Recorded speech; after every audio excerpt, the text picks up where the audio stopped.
Welcome to Raging Moderates. I'm Scott Galloway. And I'm Jessica Tarlov. Jessica, it's time for banter. Don't do it. It's time for banter. What were you worried I was going to do so I can do it? You say, where do I find you today? And then I would say, in the same place I always am. But where are you? I do not recognize this room. You're rearing children. So I'm at home in London and we're moving. So I've been charged with, I am so good at purging. I won't even show it, but I'm literally throwing out like 200 pounds of clothing and all sorts of stuff. So I'm in the guest room because Drew and team have disassembled my studio to reassemble it in our new place. But I'm back in London. I've been here 2 days. Already can't wait to get out. The weather, I don't know if you've heard, the weather here is awful, Jess. The weather here is awful. I lived there 6 years. I actually started using happy bulbs after like 3. I gave in and said, oh, this is legit depressing. I need a lift at home. We're moving to Marylebone. It's all about the dogs. Beautiful. Yeah, it's going to be really nice. And it gets me out of the house. I'm in this place called Belsize Park, and it's cold. I lived in Belsize for a year. You're kidding? No. Wow. Yeah. If I was 20 years younger and much more handsome, things could have worked out differently, Jess. Today's show, we're discussing Biden's pardon for his son, Hunter, Trump's tariff proposals, and appointment of Kash Patel. Is it Kash? Kash Patel. Like cash money. There you go. And why companies are rolling back DEI initiatives. All right, let's do it. On Sunday night, President Biden pardoned his son, Hunter, wiping out convictions for gun and tax crimes and covering potential federal offenses from 2014 to 2024, including his Burisma dealings. This reverses Biden's earlier promise not to pardon Hunter. The clemency cancels sentencing and blocks any future prosecution, with courts expected to dismiss all charges. Reactions, as you might have guessed, have been mixed, even among Democrats, with Colorado's Governor Jared Polis tweeting, "While as a father, I certainly understand President Joe Biden's natural desire to help his son by pardoning him, I am disappointed that he put his family ahead of the country." Trump posted on Truth Social, "Does the pardon given by Joe to Hunter, including the January 6 hostages who have now been imprisoned for years, such an abuse and miscarriage of justice?" J6 referring to January 6 insurrection. Jess, did you see this coming, and what are your thoughts here? I guess I always thought it was feasible, though. We talked about it on air, and I said, he said he's not going to do it, and you have to take him at his word. I think that he thought he was going to win the election, or that Kamala Harris was going to win the election, and then maybe things were going to be different. But back against the wall, the sentencing, I think, is coming up this week. And apparently, it's NBC, I think, is reporting that they decided in June to say that he was never going to pardon Hunter, even though it was still on the table, which feels definitely deceitful. So there's a lie, right? There is a lie in this, in him saying that. But I think with the timing that he saw Trump make Charles Kushner, Jared Kushner's dad, who did one of the more insane things. You know this story about how his brother-in-law was cooperating with the feds against him. So he sent a prostitute to seduce him and then sent the tape of it to his sister. To his wife, right? I thought to Charles Kushner's sister. Like, he exposed that her husband was cheating with a prostitute because he was cooperating on other crimes that he actually didn't end up being convicted of. So I think he saw that Charles Kushner is going to be the ambassador to France. Trump's pardoned everyone and their mother, and he's also appointing people to his cabinet who openly want to put Hunter away, to avenge enemies, from the press, people who went after him for the quote unquote Russia collusion hoax. And so I think he just said, like, F it. Like, I have a few more months with power and I'm going to protect my kid.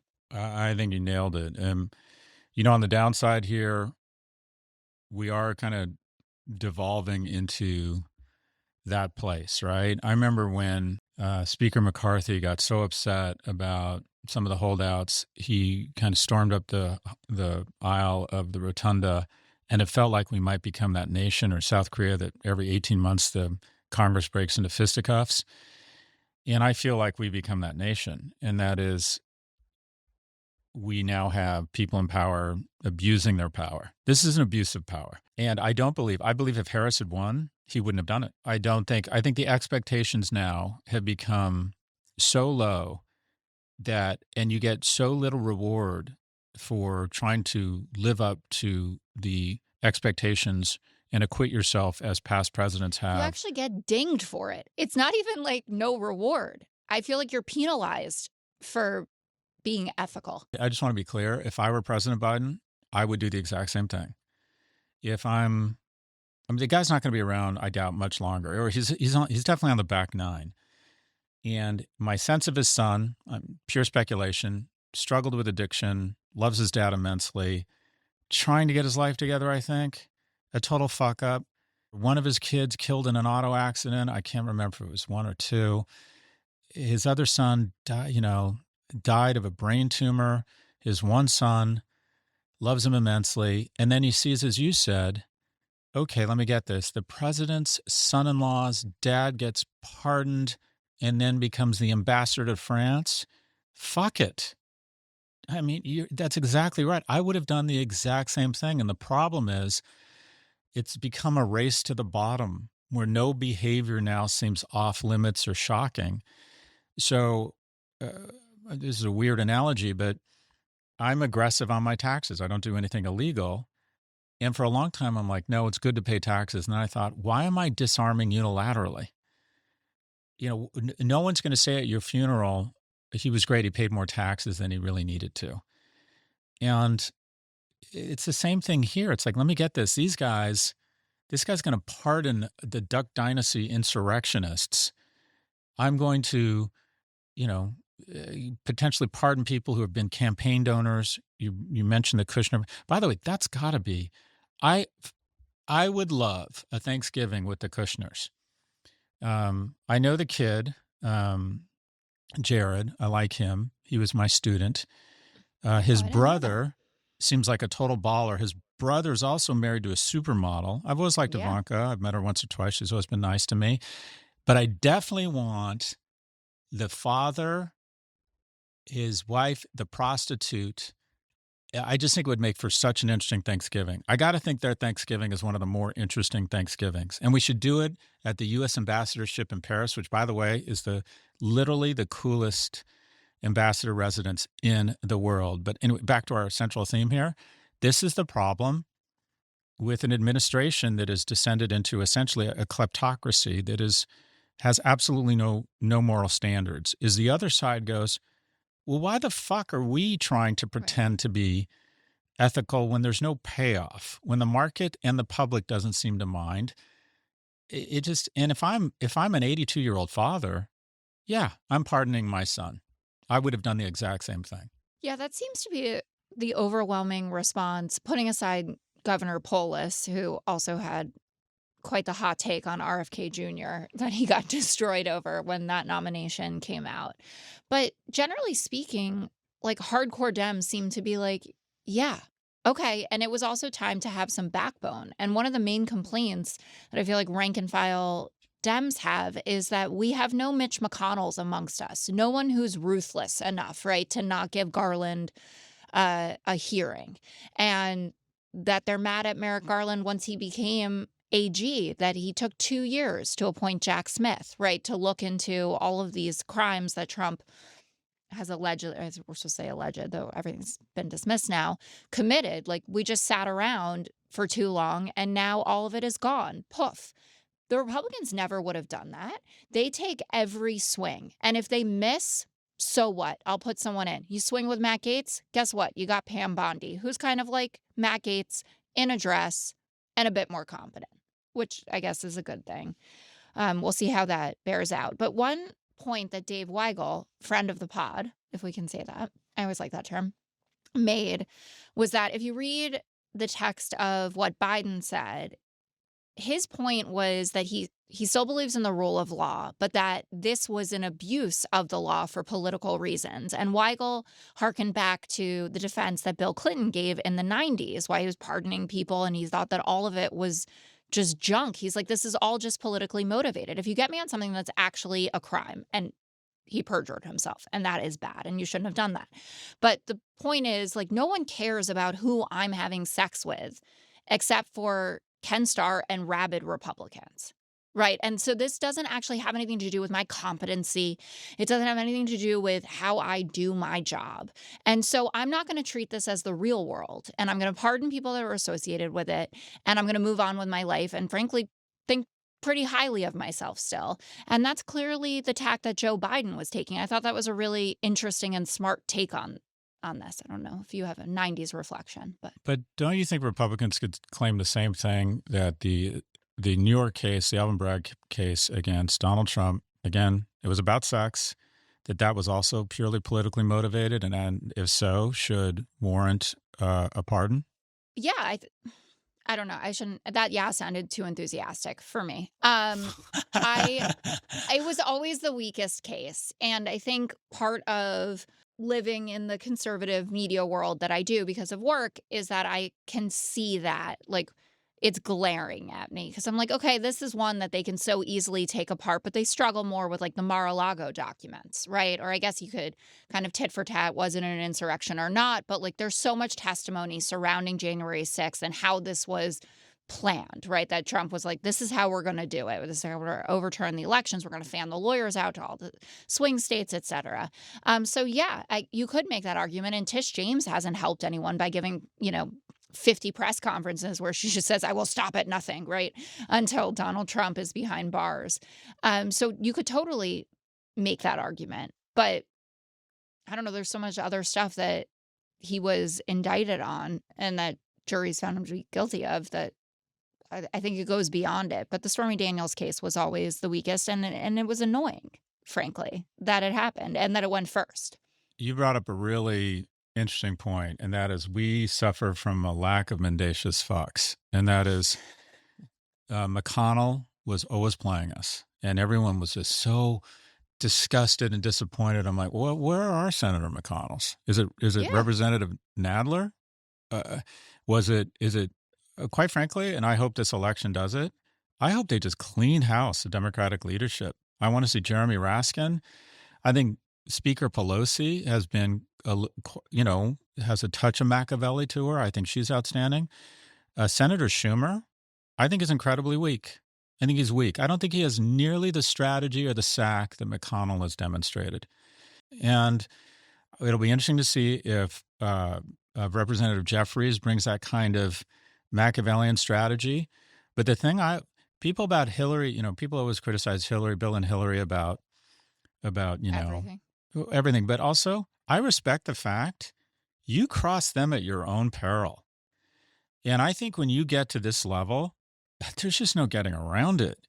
You've got to have quite a few arrows in your quiver. And I feel like the Republican leadership consistently, we have like moral indignance on our side. Well, good for us. But we are consistently outplayed. I love the example used around Merrick Garland. Also, why on earth did we wait so long to bring these charges, including the nuclear secrets of the documents one, which I think is the strongest case? Yeah. Why did we wait until there was a possibility they could just slow ball and kill it? I mean, isn't that just straight strategy?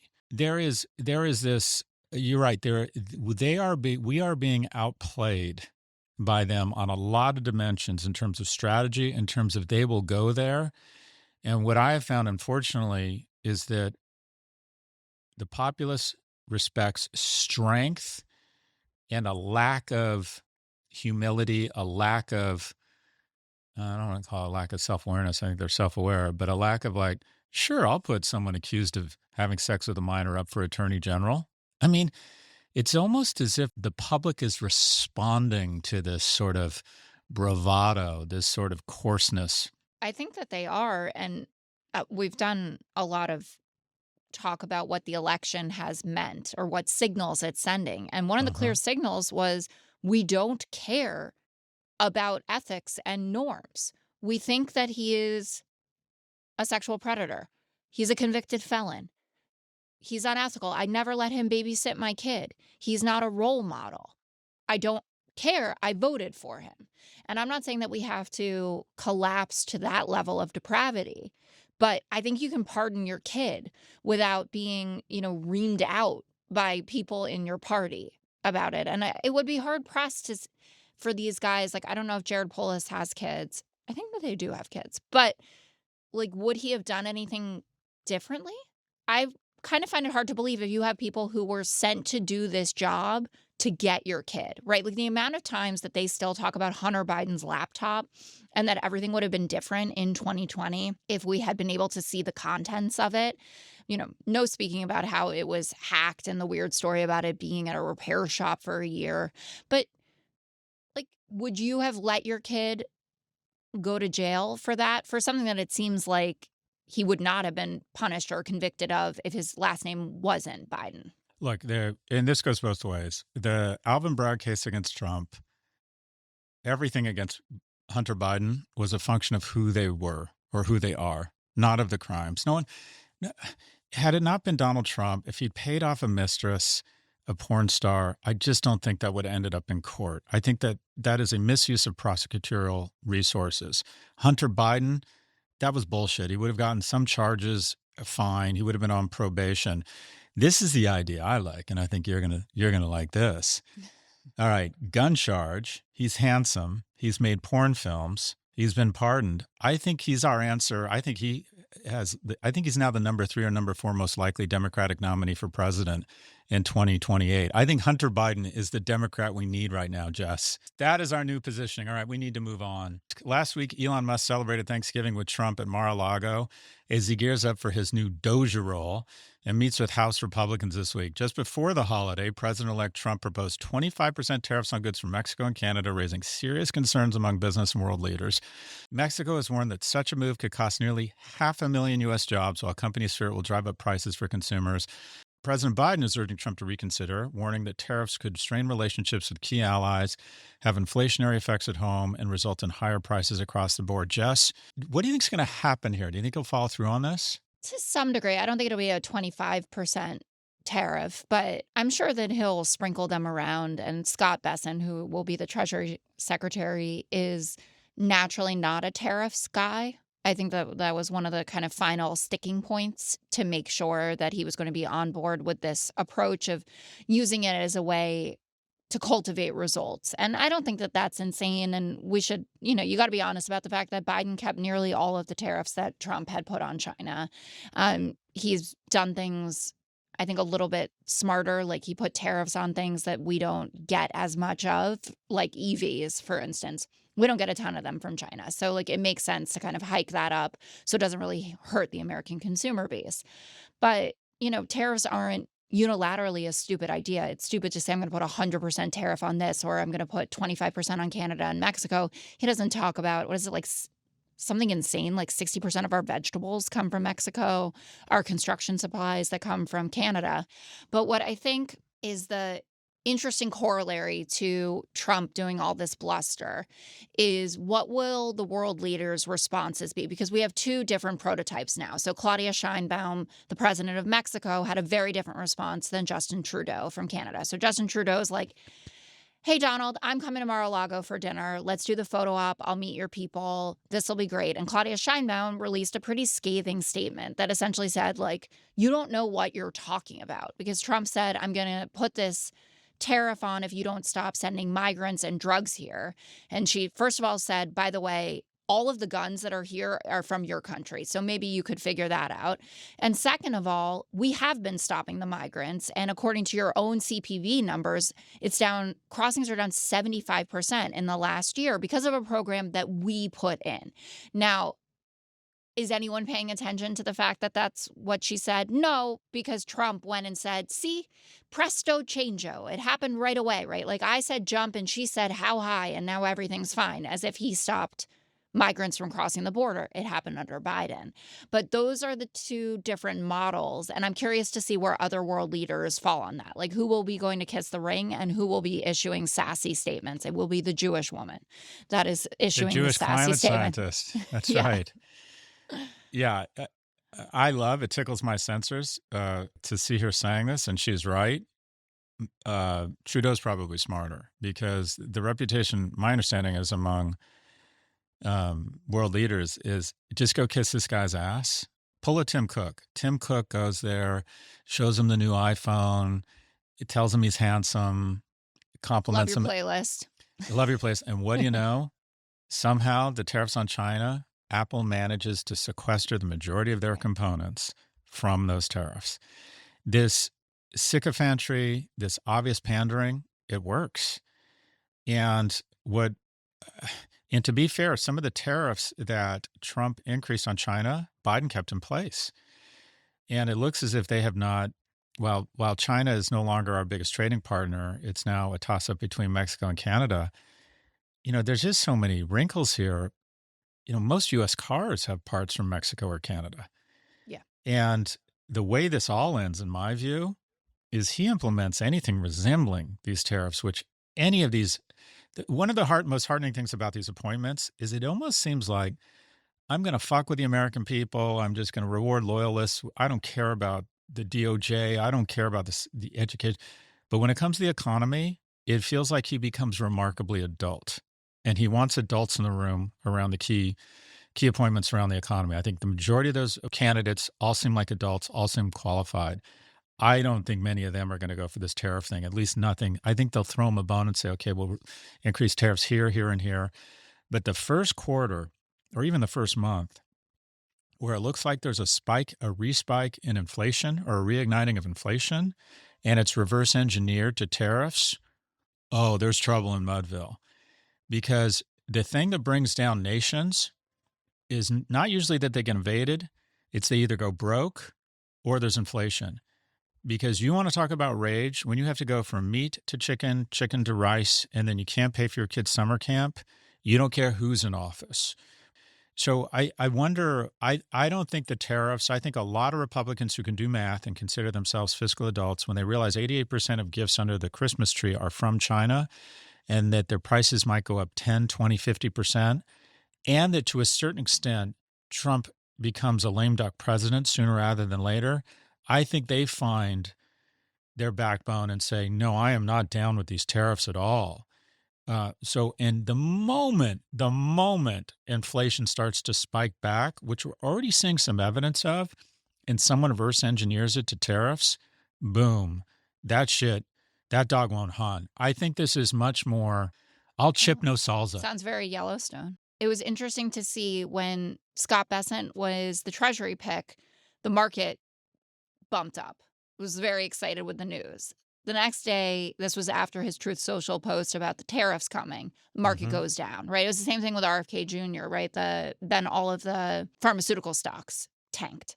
So Trump is going to have to figure out where his levers are, like how much he can push things, how much he can pull things in order to keep us making 30% or whatever crazy amount the market has been going up, because that is the only thing that people are grading these administrations on. It's crazy because all this other stuff that went on during the Trump administration, no one remembers it. They only remembered this feeling of, this is what my gas cost, this is how much toilet paper was, this is how much, before COVID came, when obviously everything became terrible and super expensive and people didn't even blame him for that, which is very annoying to me as a partisan. But he just wants to leave with a good economic record and probably put away some enemies if he can.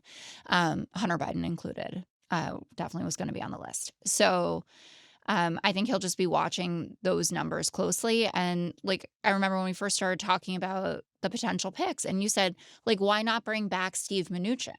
And Steve Mnuchin left completely unscathed, right? His wife was this incredible viral meme that I enjoyed all the time.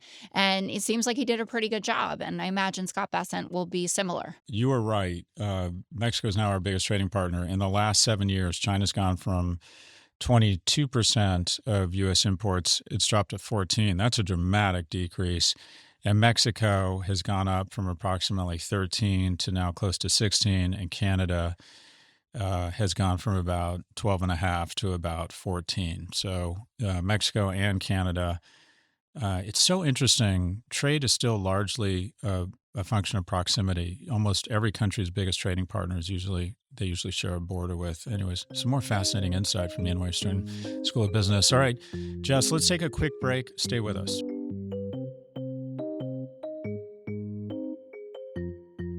Welcome back. On Saturday, Trump shook things up.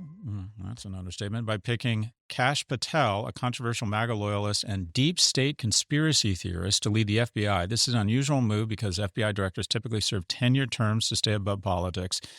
This all comes as Trump considers firing Christopher Wray, his own appointee with 3 years left on his team, while doubling down on promises to prosecute political opponents. What's your take on this, Jess? Same as every week. This is bad. No bueno. This is very bad. Um, what's I mean, there's so much to go through in the craziness of Kash Patel, but something that does stick out to me is that other Trump loyalists have a worldview that they come to the table with. Like Steve Bannon wasn't born the day that Trump came down the golden staircase, right? And Stephen Miller has had his views for a very long time. Kash Patel is like a blank slate that was created in Trump's ideological likeness. Like he has nothing seemingly that he believes in that existed before Donald Trump. And that's what makes him uniquely frightening to me. Because he just lives to please this guy. I mean, he even wrote a children's book about him. Like he mimics everything he has. He like hawks clothes. He has a clothing line. He works his business. I think it's the Cash Foundation, which gives to people affected by the terrible atrocities of January 6th, like families of January 6thers. J6ers, I think we're supposed to call them. He produced Justice for All, which is a version of the national anthem that the January 6th defendants sing and played, that Trump played at his first campaign rally. Like he is so enmeshed in this world. He feels like a Trump child more than the others do. What did he do? He was a prosecutor. Yeah, he was a prosecutor. He worked for Devin Nunes. You That's remember right. him? Who was crazy. Okay. And he did have some high-level intel jobs. He was the deputy to acting DNI Rick Grinnell. Well, Things he did. But he supposedly also fed Trump back-channel information on Ukraine that contributed to Trump's plot to push that nation to help him smear his political opponents. During his time, Patel also authored a memo arguing that it was disloyal for then Defense Secretary Mark Esper, who I've met and strikes me as a world-class high-character person, to oppose a request by Trump to deploy military troops against American citizens protesting police violence against Black people. After Trump lost to President Biden in 2020, Patel pushed lies about the election being stolen and argued that reporters debunking Trump's election lies should be targeted by the government. Open quote, yes, we're going to come after the people in the media who lied about American citizens, who helped Joe Biden rig presidential elections. We're going to come after you, close quote. I mean, I don't know. And he's also authored 3 children's books that are pro-Trump fan fiction. So going after your political enemies and finding time to write children's books, you got to give it to the guy. He's at least he's sort of a Renaissance man in hell, so to speak. He's just sort of he's a bit of an odd duck. And also, I've always found that I thought Christopher Wray, it's exactly what you want as an appointee, because when he sat in front of Congress, I couldn't tell if he was a Democrat or a Republican. I just thought he was, like Joe Friday from Dragnet, just the facts, ma'am. And I just thought he was so good and lended so much credibility to the Trump administration that, okay, in these important roles, you have someone like this. You see above partisanship. The same way I do think he's acting that way on the economics appointments, and he used to act that way at least a little bit on security appointments and defense appointments. He seems to have totally lost that now.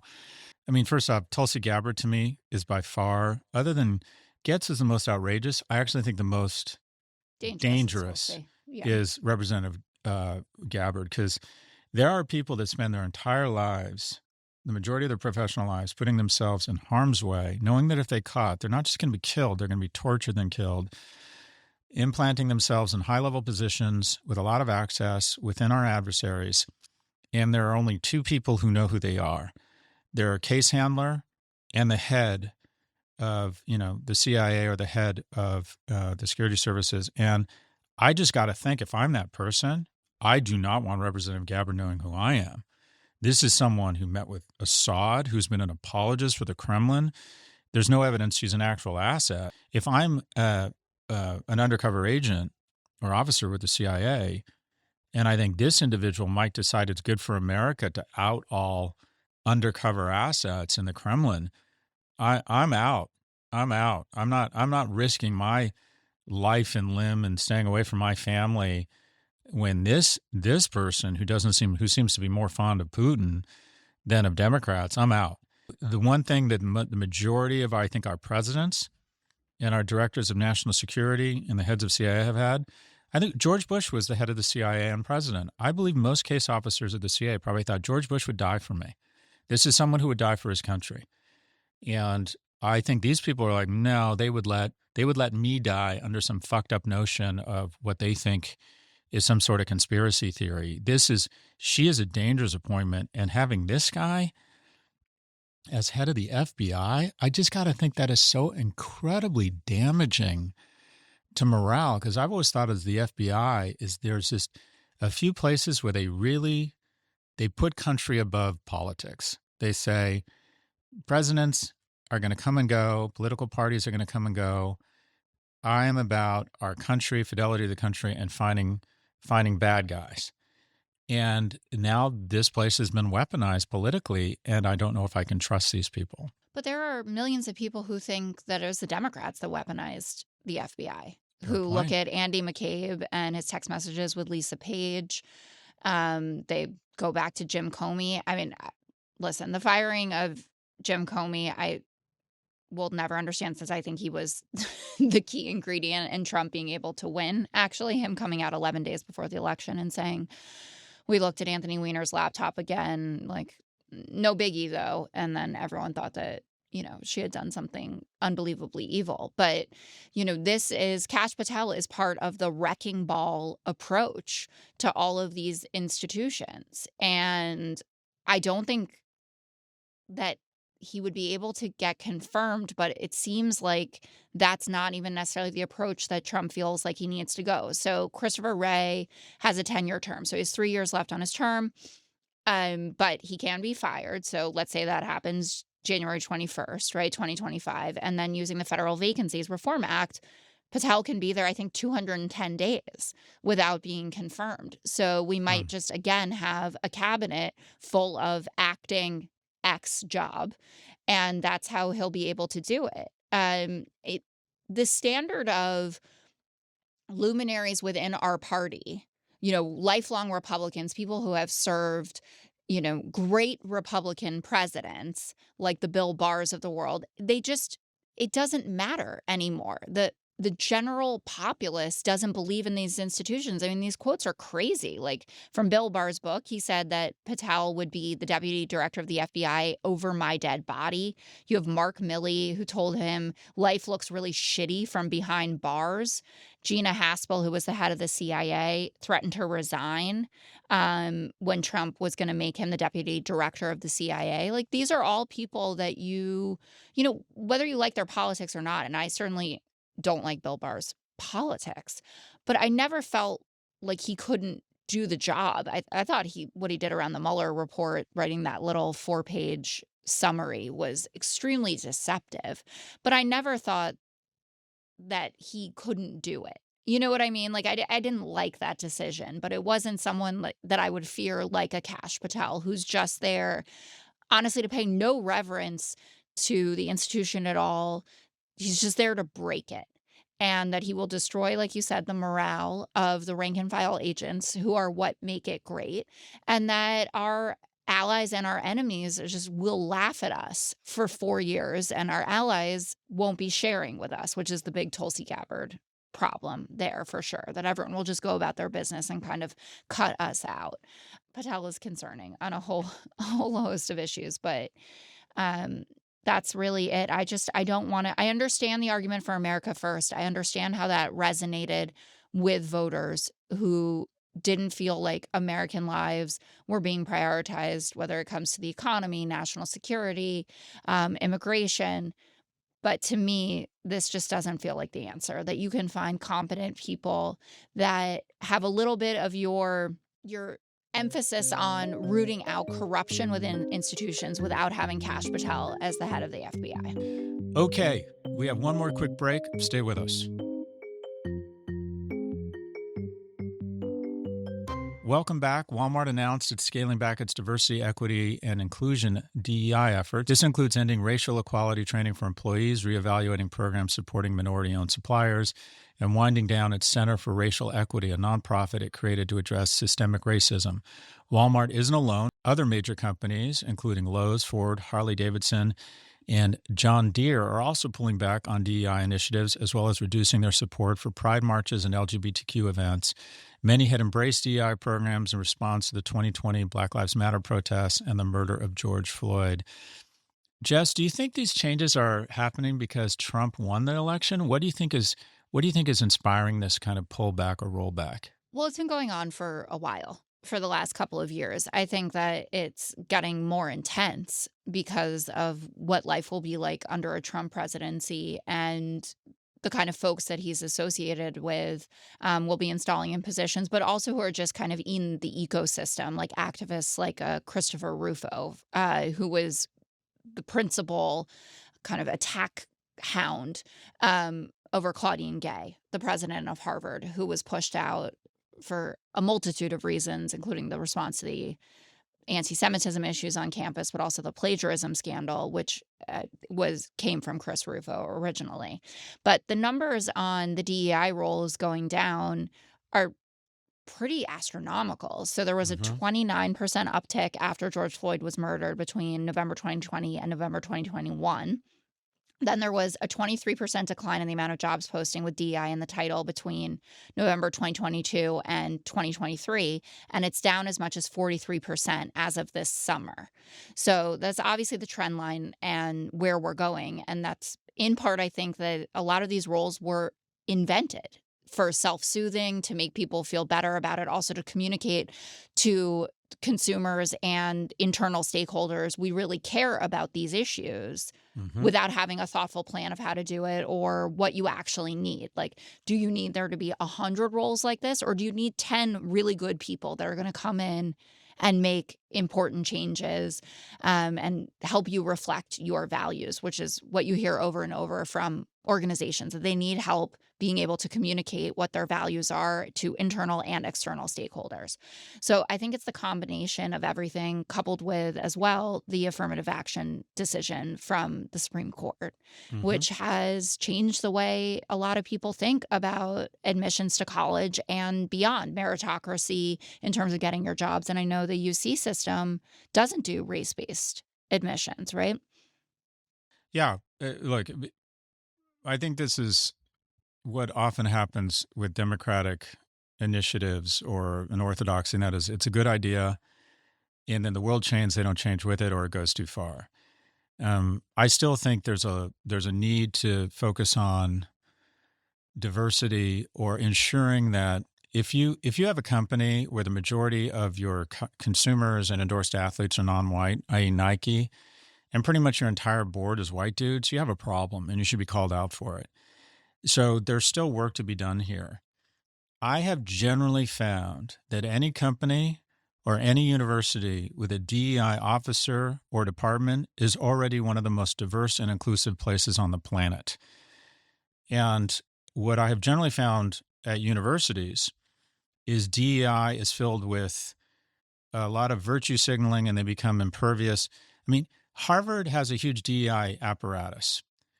98% of their faculty are are Democrats.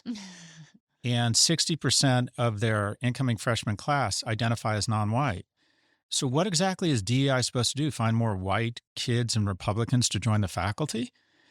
And these jobs are impossible to do away with, because you're kind of called implicitly, although it's happening now, a racist if you're in any way question them. And they're generally very expensive. They never go away. It's resulted, this among other things, whether it's ethics or leadership. That's my favorite. We teach ethics at Stern. Give me a fucking break. I can't get my 14-year-old to make his bed, but I'm going to teach a 28-year-old to be more ethical. These departments never go away. We bring in formally important people. We pay them a lot of money so they can talk about war stories, teach them leadership, or anything with the term studies on it means that if you take this course, you might get 4 stars instead of 3 as an Uber driver or barista. We have totally lost the mission, in my opinion, the script. There are now 16 employees at MIT for every one who actually teaches. And we invent these departments: sustainability, leadership, ethics, DEI, and all of this translates to student debt. And where we've lost the script around DEI is we've decided, okay, essentially the easiest way to identify or put forward an orthodoxy around DEI is that oppressors over here, oppressed over here. Oh, and by the way, if you're white and wealthy, you're probably an oppressor. And who's ground zero for white and wealthy? Jews. And what you have seen on campus is a level of bigotry that I don't think you've seen in other American institutions in a long time. And a lot of it started and was inspired by this weird virtue signaling and everyone barking up the same tree, largely inspired or somewhat inspired by these DEI initiatives. I can't wait to see these things go on campus. The whole DEI initiative on campus has been nothing but a misdirect. And that is Harvard obsesses over quote unquote diversity. Meanwhile, they sit on an endowment that's the GDP of Costa Rica, $54 billion, and they refuse to expand their freshman class. They've grown their endowment 4,000%. They've grown their freshman class in 40 years 4%. So they create a misdirect around who gets in. The conversation shouldn't be around who gets in. It should be around how many get in. Let in more trans kids, let in more Black kids, let in more gay kids, let in more white kids from rural states. The question shouldn't be who gets in. It should be how many. You know who doesn't have a DEI problem? Junior colleges. Because they say if you show up and you want to better yourself and you can pay a couple $100 per credit, you're in. And there isn't all this bullshit agita. It also ends up creating more racism than it solves on campus because the kid next to you who might not be non-white, you wonder if he or she deserves to be there. And it creates all of this resentment among good kids who don't get into school because they don't have a story of adversity. And you brought up the University of California, one of the great gifts to American society. In 1990, it was either 4 or 7, they said, we're no longer about race-based affirmative action. We're about an adversity score. And I'm a beneficiary of affirmative action because my household income was less than $40,000. I got free Pell Grants, or I got Pell Grants, which aren't even loans. So the DEI apparatus, I hope it is disassembled immediately across campuses. I still think there's work to be done in corporations. As someone who serves on boards, who knows a lot of senior management, there's still too many people with outdoor plumbing running these companies. And I don't think it's ever going to be 50-50 because I think more women will decide to exit the workforce for a variety of reasons. But it's still too, I think of the Fortune 500, I think it's about 80 or 90 women. If we really had equality of opportunity, it would be more than 19%. Anyways, that was my TED Talk. Any thoughts? I think I actually have heard that as one of your TED Talks, and I enjoyed it then, and I enjoyed it this time as well. No, I generally agree with it, and I thought that Harvard's response after the Supreme Court decision made a lot of sense, where they said, okay, well, we're going to find a way to ensure that we have a diverse class, no matter how you say we need to do it. And there are other things that you can look at in terms of an application or a background of a student to make sure that you have the widest swath of students represented.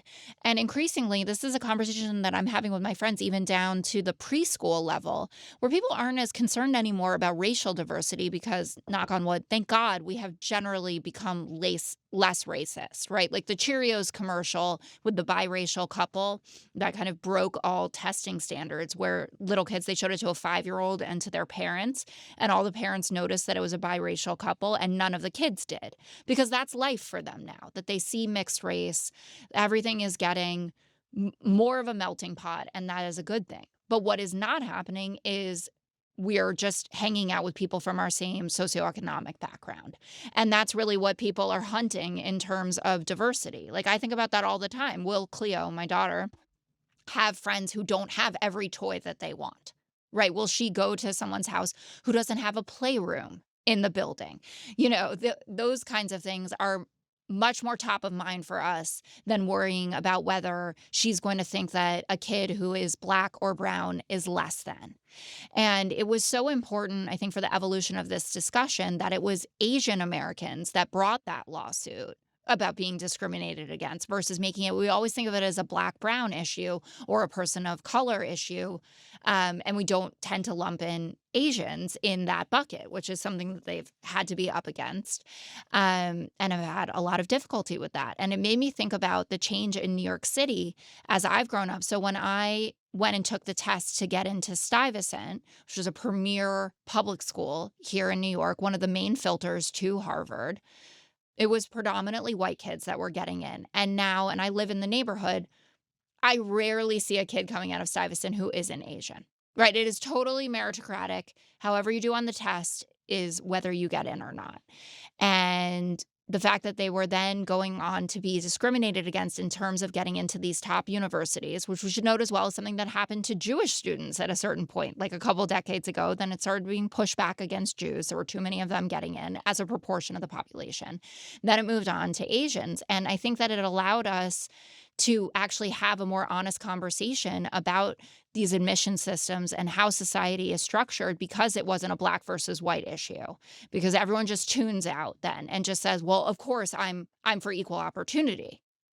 And the reframing has led to more discussions like this, which I think are important for people to have, and then to also integrate into it the socioeconomic aspect of it, which is the real dividing line in all of this. Like, there aren't enough opportunities for poor white kids to be able to get on the ladder, whether it's about going to school or getting the jobs that they want, the same way that we would have discussions about poor Black kids or poor Latino kids.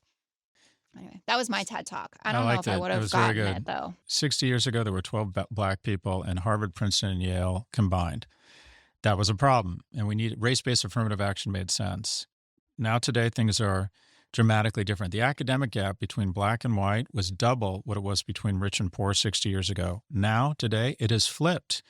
And a sign of our collective victory, and that is the academic gap between poor and rich is double what it is between Black and white. And our social policies and our priorities should reflect the reality of the age we live in. And we should also be able to high-five each other and appreciate our collective victory. That is the following. In the United States today, you would rather be born non-white or gay than poor. 54% of gay men will get a college degree. It's 34% for straight men, and that goes into a variety of issues. But race-based or affirmative action is a wonderful thing. We should lift people up. There are just some people, and I even think the majority of Republicans feel that, okay, there's some people with so much wind in their face.